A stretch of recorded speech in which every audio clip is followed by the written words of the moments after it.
The autumn afternoon of 1967 had painted Los Angeles in shades of gold and amber. But inside the small gymnasium in Chinatown, the light was muted, filtered through dusty windows that hadn't been cleaned in months. The smell of sandalwood incense, mixed with sweat and old leather, filled the cramped space. Bruce Lee was in the middle of demonstrating a technique to his small group of students, when the room suddenly grew darker. If you want to discover what happened when the tallest man in basketball met the fastest man in martial arts, and why this encounter led to one of cinema's most unforgettable fight scenes, stay until the end. You won't regret it. The door had opened, but the sunlight that should have streamed in was blocked almost entirely. A shadow fell across the wooden floor, stretching impossibly long. Bruce's students turned as one, and their jaws dropped in unison. Kareem Abdul-Jabbar, still known as Lew Alcindor in those days, had to duck nearly a foot to fit through the doorframe. At 7 feet 2 inches tall, he made the modest gymnasium feel like a dollhouse. The ceiling, already low, seemed to press down against the top of his closely cropped head. At 20 years old, he was already the most dominant force in college basketball, leading UCLA to championship after championship with a grace that belied his enormous frame. The NCAA had actually banned the dunk shot, largely because of him. That's how unstoppable he had become. His skyhook was already developing into the most lethal offensive weapon basketball had ever seen. He stood there for a moment, unfolding himself to his full height, his head nearly brushing the exposed pipes that ran across the ceiling. 230 pounds of lean muscle wrapped around a frame that seemed designed by nature to reach heights others could only dream of. His presence was overwhelming, not aggressive, but simply massive. Like a gentle redwood that had somehow wandered into a garden shed, Bruce Lee walked toward him without hesitation, craning his neck to look up at his visitor. The contrast was almost absurd. Bruce stood 5 feet 7 inches tall and weighed perhaps 140 pounds. Next to Kareem, he looked like a child approaching a monument. "Welcome," Bruce said, his voice carrying the calm confidence that never wavered, regardless of circumstance. "I see our ceiling wasn't built with you in mind."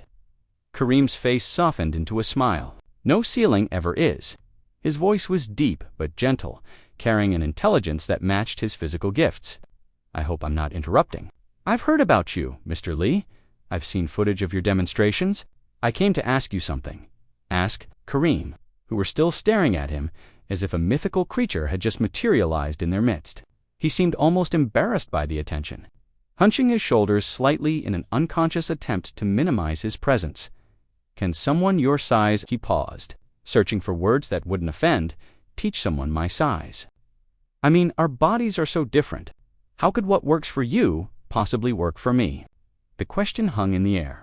It was honest, direct, and revealed a genuine uncertainty that few would have expected from the most dominant athlete in college sports. Bruce studied the young giant for a long moment, then smiled. "An interesting question. Come, let's explore it together." He dismissed his students for the day, and within minutes the gymnasium held only 3 people: Bruce, Kareem, and Don Inosanto, Bruce's most trusted training partner and assistant. The space that had felt crowded with 8 students now seemed even smaller, with Kareem filling it. "Why martial arts?" Bruce asked, settling into a chair while Kareem attempted to fold his enormous frame onto a bench that groaned in protest. "You're already the best in the world at what you do." Kareem considered the question carefully. "Basketball is my profession, but I've always been fascinated by martial arts, the philosophy, the discipline, and truthfully," he paused, choosing his words, "my size is both a gift and a curse." Bruce leaned forward, interested. "Explain." "On the court, I dominate. The skyhook is virtually unstoppable because of my height and reach. But I've also learned that size makes you a target. Smaller, faster players find ways around me. They slip beneath my arms, exploit my turning radius. Guards who are a foot shorter than me sometimes make me look slow, clumsy even." Kareem's voice carried a trace of frustration. "Sometimes I feel like a castle, powerful but slow, easy to see coming, easy to plan against. Everyone knows where the castle is. Nobody is surprised by the castle, and you think martial arts might help? I think understanding movement differently might help. But every martial artist I've approached has either been intimidated by my size or tried to teach me techniques designed for average bodies." Kareem spread his enormous hands. "I need something that works for this." Bruce stood and walked to the center of the mat. "Show me. Try to grab me." Kareem rose from the bench, which creaked with relief. He moved toward Bruce with surprising fluidity for a man his size. His arm extended, reaching with that famous wingspan that had blocked countless shots and gathered thousands of rebounds. His hand closed on empty air. Bruce had moved not backward, not to the side, but forward and downward, slipping beneath Kareem's outstretched arm and emerging behind him. By the time Kareem turned, Bruce was already in a different position entirely. It was like watching someone try to catch smoke with their bare hands. "Again," Bruce said. Kareem tried, and tried again. His arms swept through space like great tree branches in a storm. His long legs carried him forward with surprising speed, but Bruce was never where those massive limbs arrived. He flowed around Kareem like water around a great stone, always moving, never meeting force with force. After several minutes, Kareem stopped, breathing harder than he did during basketball practice. "I can't touch you, and I have almost 4 feet of reach advantage." "Reach is only an advantage if your opponent agrees to fight at that distance," Bruce explained. "You expect me to stand where your arms are most effective, but I refuse. I fight where my tools work best, not yours." He moved closer to Kareem, standing almost directly beneath the giant's chest. "Here, at this range, your long arms become awkward. They're designed to extend, not to fold back. Your advantage becomes your limitation."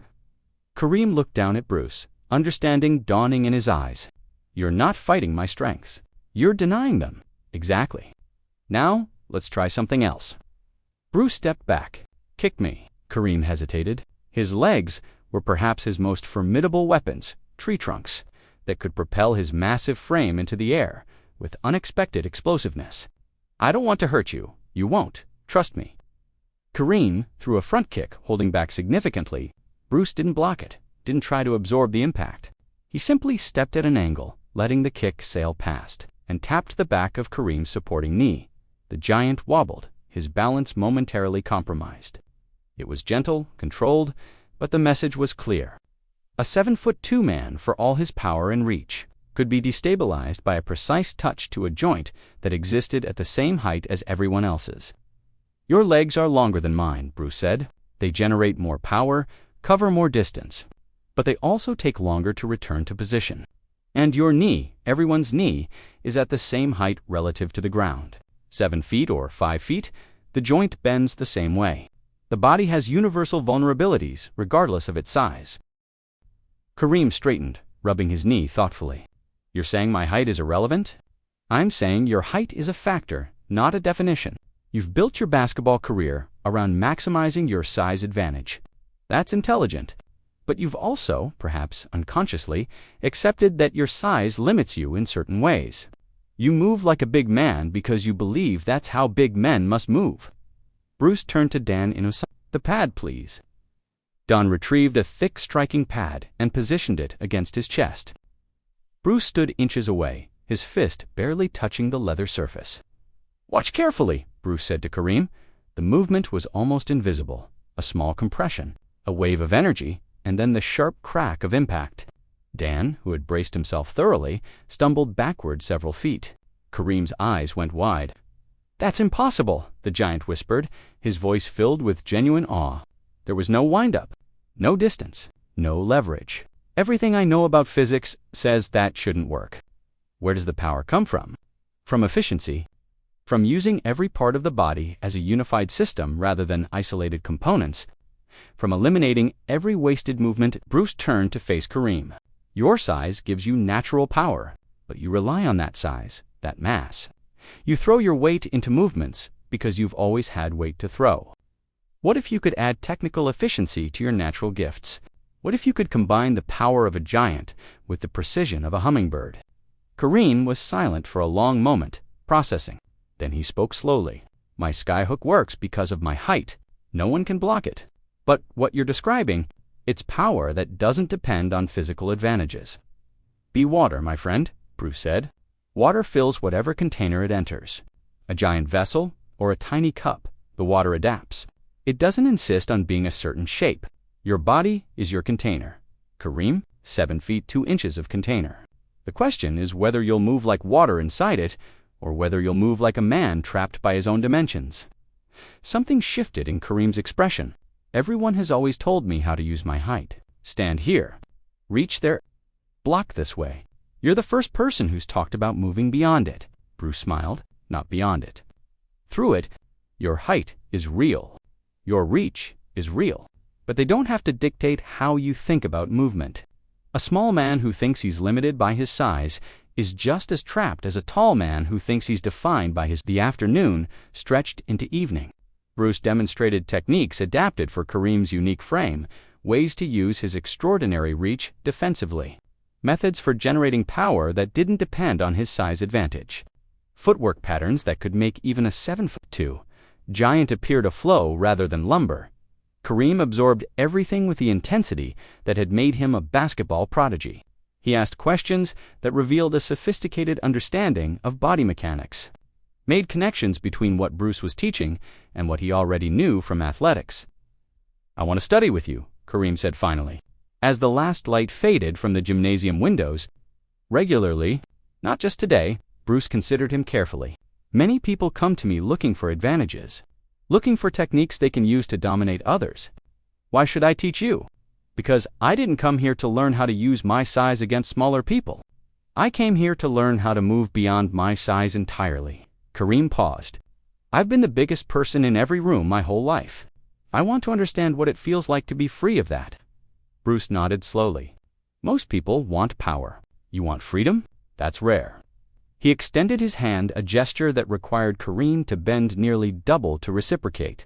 Welcome, student. In the years that followed, Kareem became one of Bruce Lee's most dedicated students. He trained regularly at the Chinatown Gymnasium, folding his massive frame through techniques that had never been designed for someone his size. Discovering new possibilities with each session, their relationship culminated in 1972 with the filming of Game of Death.